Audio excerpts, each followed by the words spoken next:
존경하는 110만 용인 시민 여러분, 유진선 의장을 비롯한 동료 의원 여러분, 이상희 시장님을 비롯한 관계 공무원 여러분, 안녕하십니까? 보정동, 죽전 1동, 죽전 3동, 상현 2동을 지역구로 둔 더불어민주당 이상욱 의원입니다. 금일 본 의원은 용인 특례시의 현안에 대해 질문 드리고자 이 자리에 섰습니다. 첫 번째 질문 드리겠습니다. 상현동 보행자 구조물에 대해서 질문 드리겠습니다. 네. 지난해 7월 상현이동 주민 간담회에서 시장께서는 상현이동 행정복지센터 인근의 보도블록 파손 구간뿐만 아니라 일반인은 물론 휠체어를 타는 장애인이나 어르신의 불편이 더 클 것으로 예상되는 만큼 인도 정비를 우선순위에 두고 예산을 투입하겠다고 정비 약속하셨습니다. 네. 예, 곳곳에 많이 하고 있습니다. 인도 네, 정비도. 예, 학교 앞에도 많이 했고요.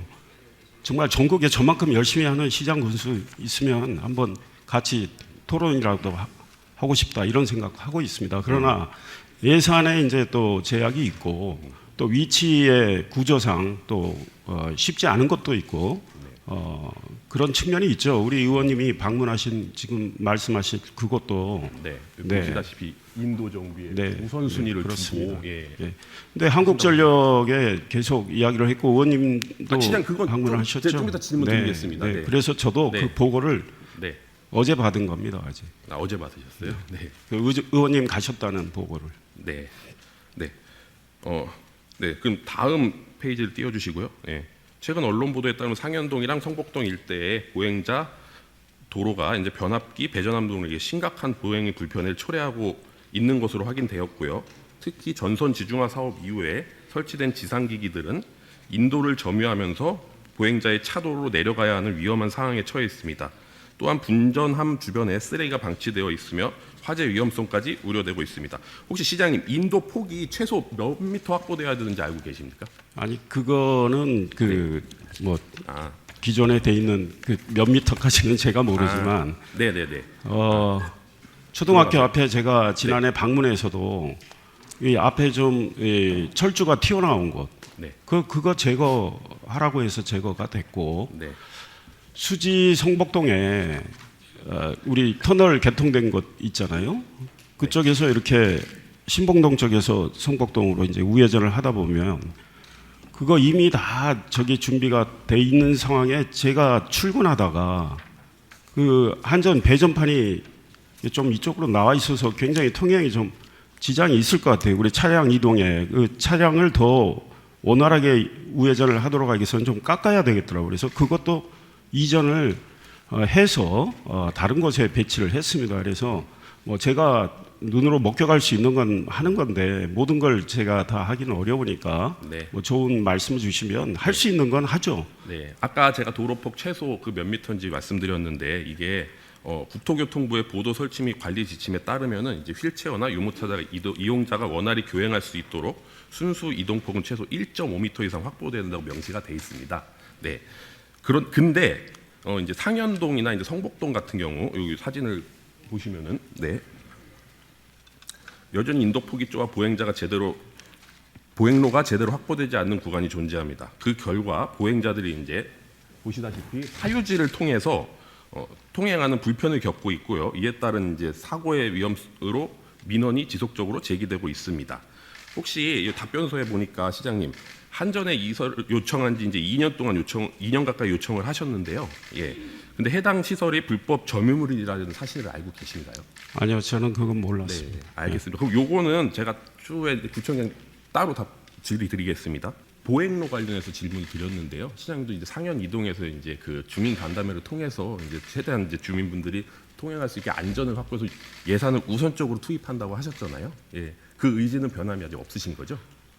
제가 시민 안전을 위해서 정말 많은 노력을 하고 있고 학생들 통학 안전도 노력을 하고 있습니다. 저 말씀하신 것은 좀 더 확인을 해서 개선을 할 수 있는지 검토를 해볼 거고 사진상으로는 지금 차도도 있기 때문에 뭐 모르겠습니다. 우리 담당 부서에서 좀 더 고민을 해야 되지 않을까 싶고요.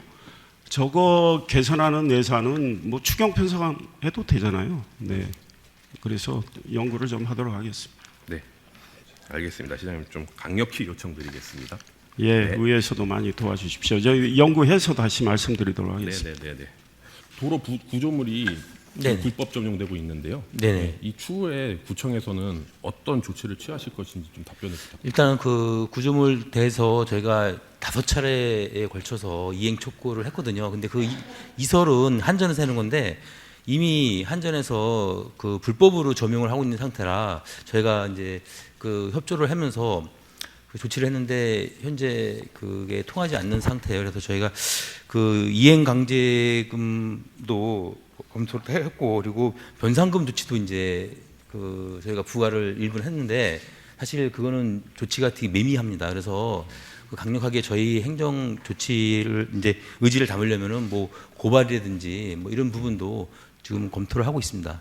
네, 지금 검토하고 계신다는데요. 이 검토가 좀 적극적인 검토를 통해서 좀 이 상현동, 성북동 쪽에 주민분들께서 인도를 이제 다니시는데 불편함이 없도록 좀 조치를 취해 주시기를 좀 촉구드리겠습니다. 예, 적극 검토하겠습니다. 네, 들어가시고요. 네, 네, 두 번째 다음은 죽전 물류센터 관해서 질문 드리겠습니다. 지금 보도 자료 나온 거 혹시 시장님 아, 알고 예. 계신가요? 제가 네. 어제 그 내용을 어제 알았습니다. 뭐 그걸 네. 판다고 한다는 걸. 네. 네. 그래서 이게 이제 매각 관련된 보도 자료가 나와서 물류센터 운영이 임박했다는 주민들의 우려가 커지고 있고요. 예. 시장님께서는 바로 직전에 죽전 관련해서 채석장 문제에 대해서는 선제적으로 대응을 잘 하셨잖아요. 네. 네. 그래서 그거에 대해서 감사드리고요, 시장님. 네. 네. 같이 다 하셨으니까요. 네네네. 지역 국회의원과 우리 용인시와 다 합심해서 막은 거에 대해서는 진짜 이게 추후에도 이런 이 주민들이 우려하는 이런 유해 시설이 들어오는 거에 대해서 이렇게 좀 같이 대응하면 좋겠다는 이 롤 모델이라고 저는 생각이 듭니다. 예, 그래서 다음에도 추후에도 이렇게 네, 같이 뭐 해결해 보기를 지금 좀, 네. 고기동 실버타운 문제도 그렇지 않습니까? 네. 네, 채석장 문제 선제적으로 대응을 하셨는데요. 예, 죽전 물류센터 문제도 본 의원이 수차례 시정지를 했음에도 좀 용인시가 좀 사유재산이라는 이유로 좀 소극적으로 대응을 하셨죠? 아니, 저 한번 제 답변 좀 들어보세요. 아니, 사유재산을 어떻게 할 수 있습니까? 그러니까 제가 취임하기 전에 그게 팔렸어요. 2022년에.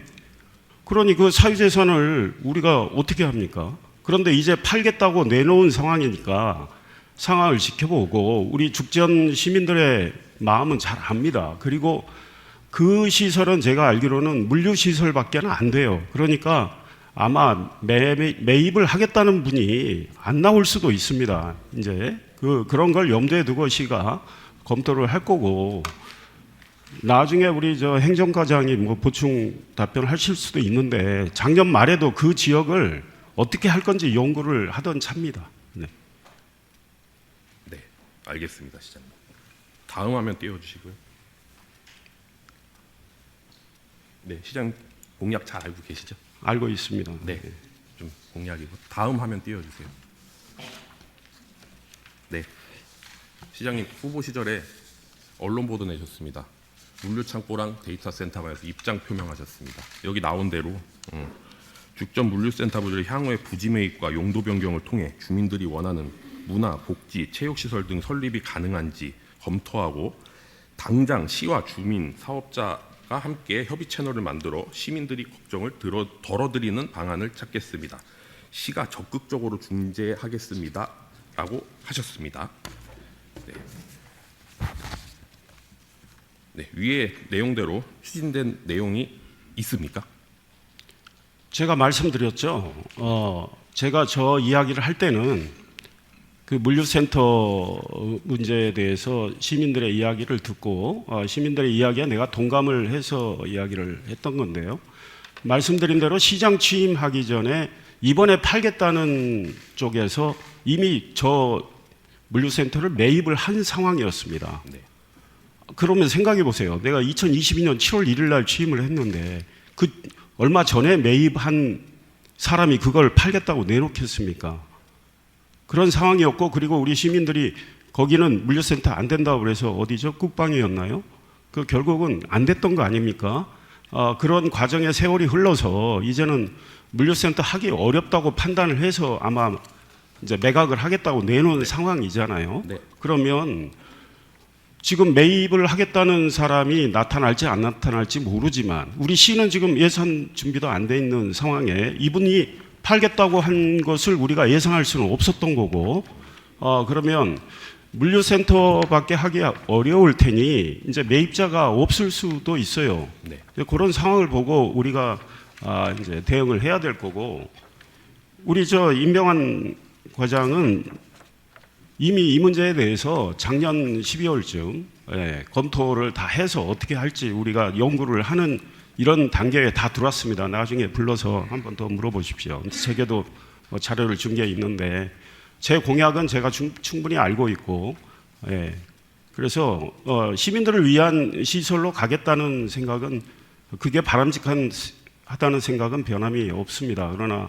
이제 우리가 지켜보면서 대응을 해야 되는 국면이 왔다. 이제 이런 생각을 하고 있어요. 네. 시장님 그 생각은 변함이 없으시겠죠? 네, 뭐 이미 말씀드린 대로. 네.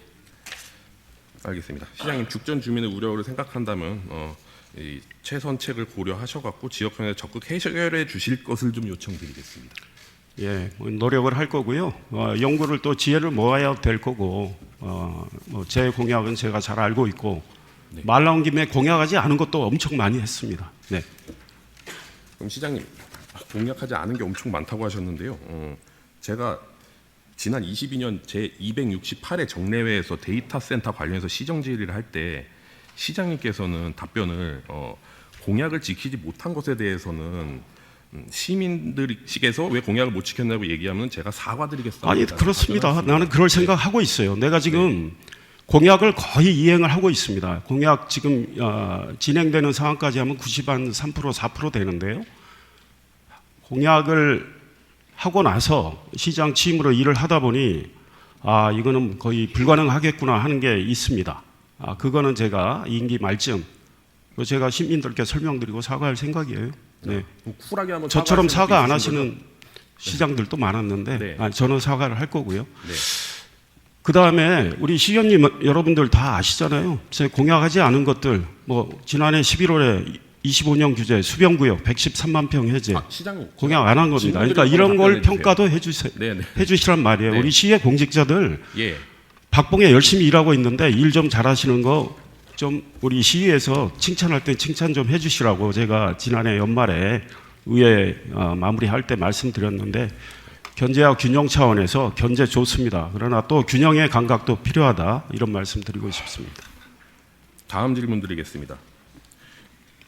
용인시 인사, 조직, 예산 관련해서 질문 드리겠습니다. 시장님께서는 공무원 인사의 원칙과 공정성을 최선적으로 고려하시죠? 여러 가지 고려를 하죠. 네, 그걸 포함해서 인사권은 시장에게 있기 때문에 제가 올해 1월 2일 날 시무식을 하면서 아마 곧 인사가 있을 테니까 우리 직원들께 그랬습니다. 정말 제일 힘든 게 인사입니다. 인사는 100점짜리가 없습니다. 결국은 선택의 문제인데 인사가 부족하다고 느끼시는 우리 공직자들은 저를 질책을 해 주십시오. 제 책임입니다. 제가 그렇게 말을 합니다. 네. 네.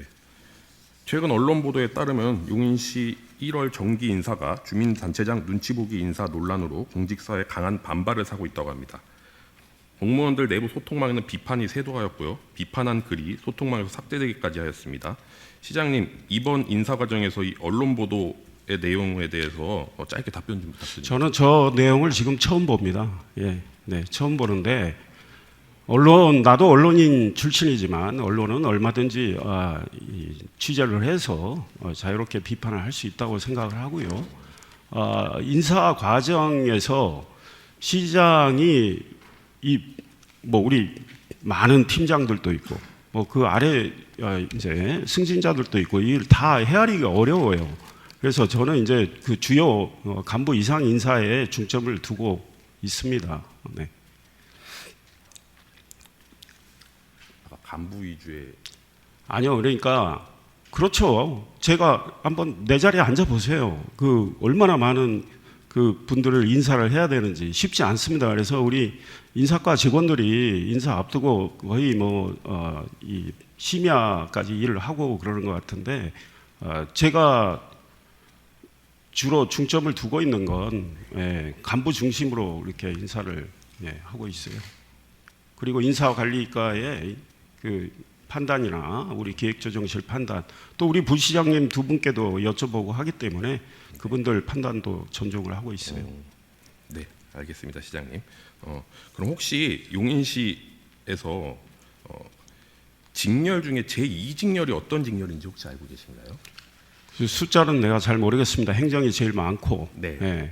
그다음 토목인지 사회복지직이더라고요. 사회복지, 네. 사회복지는 제가 네. 지금 사회복지국장이 아직까지 안 나왔어요.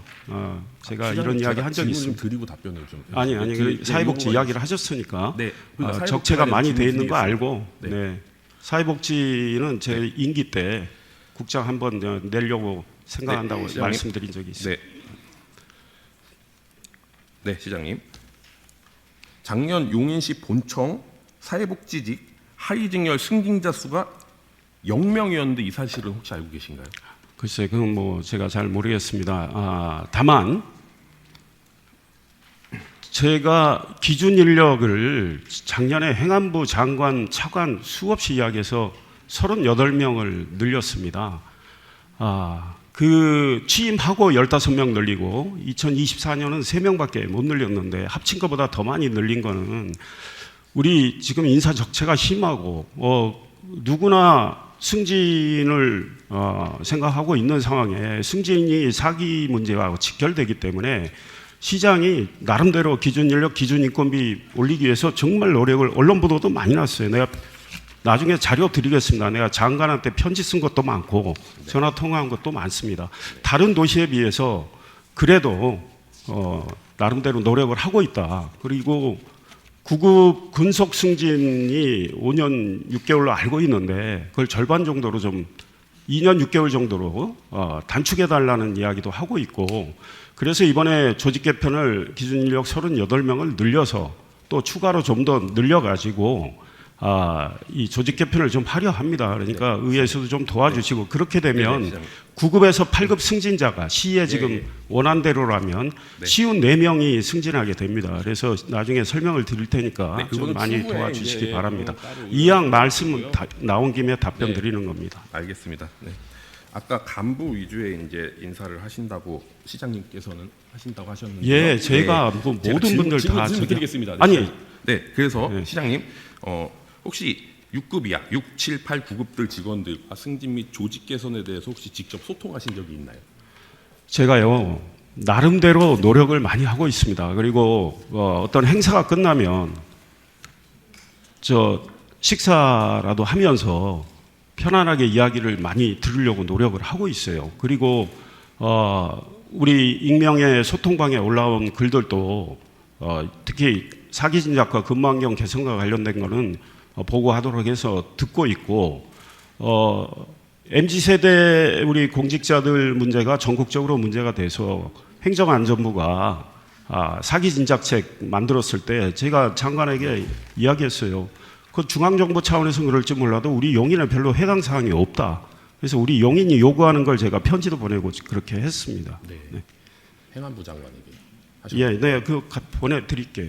편지 보낸 거 보도도 많이 났어요. 행안부 장관은 지금 탄핵당하지 않았나요?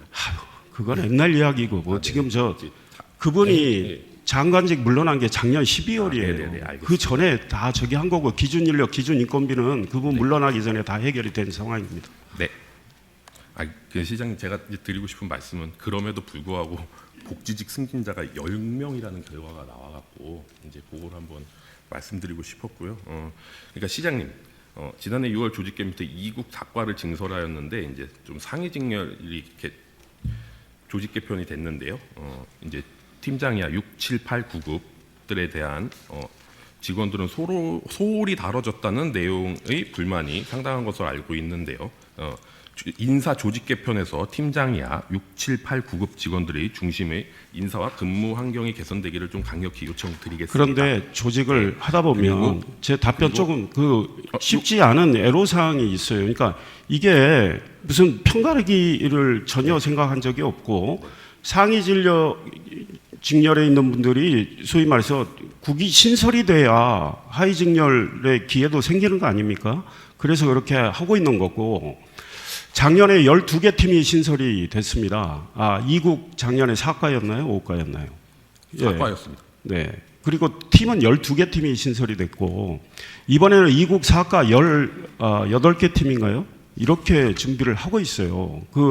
가능한 한 좀 6급 이하 좀 숨통을 트이게 하기 위해서 그래서 이번에 계획된 걸로 보면 가장 많이 승진하는 직렬이 9급에서 8급입니다. 쉬운 4명으로 제가 보고를 받고 있습니다.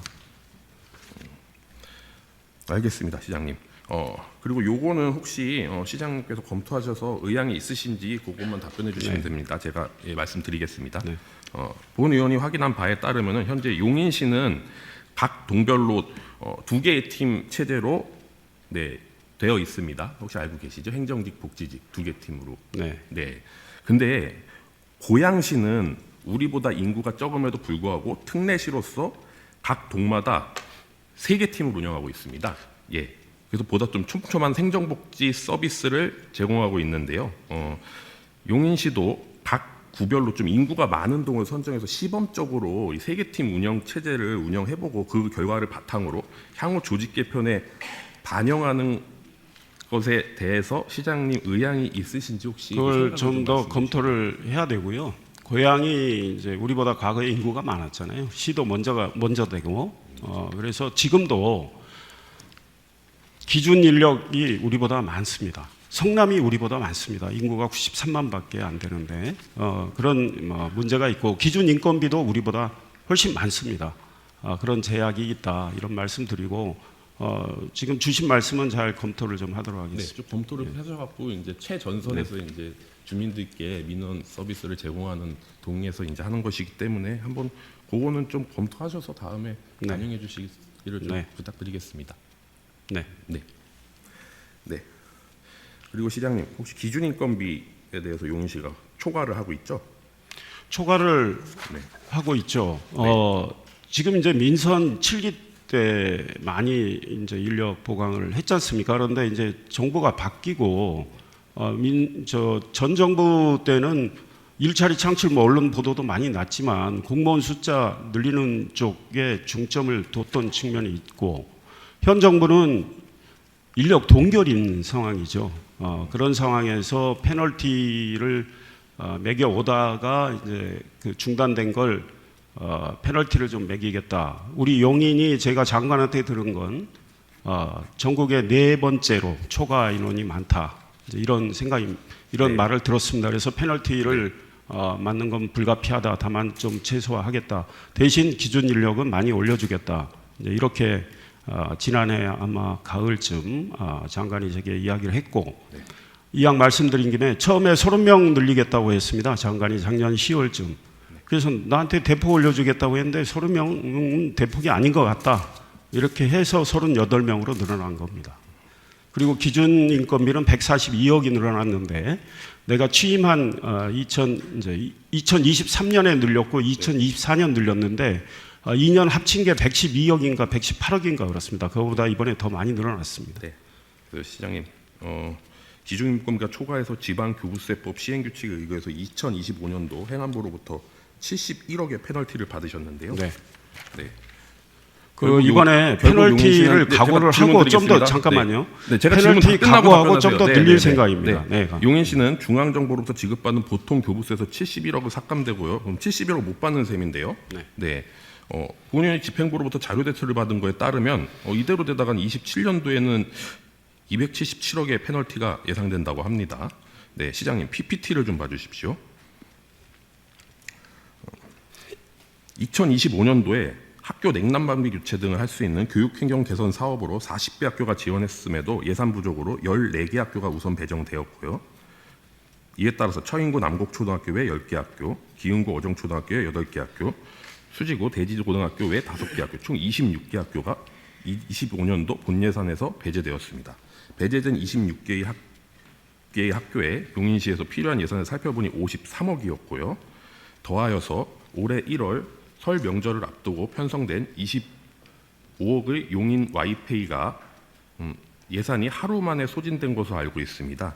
와이페이는 용인 소상공인과 자영업자들을 살리는 지역 화폐로 경제 활성에 활력을 불어넣는 중요한 역할을 합니다.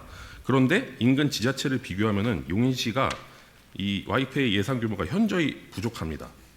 수원시는 411억, 화성시는 456억, 성남시는 750억 이상의 와이페이 예산을 편성된 반면 용인시는 149억에 불과합니다. 다른 지자체에서는 충분한 예산을 확보하는 것과 달리 용인시는 상대적으로 적은 소상공인에 대한 실질적인 도움을 주기에 부족한 상황입니다. 만약에 71억의 페널티 부담이 없었다면 교육행정 사업뿐만 아니라 지역 경제의 온기를 불어넣고 시민에게 실질적인 혜택을 제공할 수 있었을 겁니다. 더하여서 최근 보도자료에 따르면 카드 사태, 광우병 등 2003년 이후 가장 큰 폭으로 소비 판매가 위축되었으며 최악의 경제 위기가 예상된다고 합니다. 21년 만에 급격한 소비 위축은 소상공인과 골목 상권, 자영업자들에게 직격탄이 되고 있습니다. 이 현실을 고려할 때 시장님, 용인 와이페이가 명절, 설날, 추석 이외에는 월 10억 예산이 편성되어 있는 것으로 알고 있는데요. 이 예산을 좀 상반기 3, 4, 5월에 조정하는 방안을 검토해 주실 의향이 좀 있으신가요? 이거는 예산 전체를 좀 봐야 되고요. 네. 지금 민선 7기 때 많이 뽑아서 지금 페널티 물고 있는 거예요. 네. 네, 그 다음에 민선 7기 때 제가 취임했을 때 2022년에는 보통교부세 불교부 단체였습니다. 용인이. 예, 제가 행안부에 매달려서 보통교부세 교부단체로 만들어서 280억 첫 해인가 받았고 네. 계속 260억 그리고 올해도 확보를 했어요. 250몇 억. 네. 예, 그렇게 확보한 겁니다. 페널티 71억 그냥 문 것만 생각하지 마시고 보통교부세 확보한 거 평가를 해 주셔야 되고요. 그럼에도 불구하고 우리 용인이 지금 할 일이 너무 많고 예산이 부족하다는 건 뭐 다 아시는 거 아닙니까? 그런 한도 내에서 우리 시의 재정에 나름대로 맞게 옵티멀한 그런 예산 집행을 하고 있다. 나름대로 노력을 하고 있다. 이렇게 생각을 해 주시기 바랍니다. 다른 도시하고 비교하자면 우리가 못한 것도 있지만 우리가 잘한 것도 많아요. 예, 그렇게 단순 비교만 하면은 네. 저는 그게 우리 용인시 전반을 제대로 이렇게 바라보지 못하는 네. 측면이 있다. 이런 네, 말씀 알겠습니다. 드립니다. 시장님, 민선 7기 말씀하셨는데 시장님 8기 현재 시장님이시니까. 아니 그러니까 네. 공무원 숫자가 늘어나서 페널티 매기게 된 거는 그런 네네네. 플로우 개념으로 봐야지 지금 시점에서만 보시면 안 된다는 거죠. 그 다음에 보통 교부세를 확보를 해가지고 네. 지금 3년간 확보한 교부세가요 900억 가까이 될 겁니다. 800 몇십억 될 겁니다. 알겠습니다, 시장님. 네. 제가 근데 민선 7기에 질문을 할 수 없으니까 지금 민선 8기 시장님께 질문을. 아니 그러니까 드리는 그거를 거고요. 그렇게 핀포인트를 해서 지적을 하시는데 네네네. 동의를 못 하는 거죠. 그럼 71억 페널티 매겼는데 그걸 딴 데 썼으면 딴 데가 보탬이 될 거 아니냐 이 취지인데 그러면 제가 가져온 보통 교부세 딴 데 다 쓰고 있습니다. 네, 알겠습니다, 시장님. 네, 네. 시장님, 지역 경제 회복을 위해 실질적인 대책을 좀 추진해 주시기 부탁드리고요. 예. 그리고 기준 인건비 내에서 지출되는 인건비는 국장 한 자리가 7급 이하 8급 뭐 등의 2명의 인건비가 될 수도 있습니다. 네. 하위 직급들 7, 8, 9급은 지금 박봉에 생계가 걸려 있습니다. 추후 조직 개편 시에 이 부분을 좀 반영해 주시기를 요청드립니다. 그러니까 이제 저도 늘 제가 제 입버릇처럼 합니다. 우리 공직자들 박봉에 고생하신다고. 그런데 봉급 올리는 건 제가 제 마음대로 올리는 건 또 아니잖아요. 네. 저도 그래요. 불만 많아요. 저 정말 뼈 빠지게 일하는데 시장 월급도 저보다 일 덜 하는 어디 월급보다 적어요. 네. 근데 제 마음대로 못 올리잖아요. 네. 다만 우리 시 공직자들의 사기 진작하기 위해서 시장에 이렇게 기준 인력, 기준 인건비 확보하기 위해서 노력을 하고 제가 행안부 장차관 만나서 전화로 편지로 아마 전국에 저처럼 하는 사람은 없을 겁니다. 그리고 엊그제도 이야기했지만 이거는 또 상위직에 해당된다고 하실지 몰라도 네. 아니 인구 5만 미만의 부군수는 상급인데 우리 이영민 구청장 오선희 국정감 저분들은 지금 네. 44만 38만인데 상급이잖아요. 네 번째 질문 드리겠습니다. 다음으로 제주 분향소 관련 질문 드리겠는데요.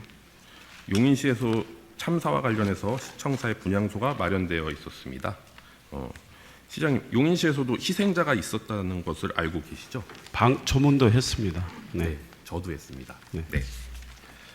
그런데 제주항공 참사로 인해 우리 용인 시민 한 명이 희생된 상황에서도 용인시는 공식 애도 기간에 1월 4일에 맞춰서 시청 내 분향소를 철수했습니다.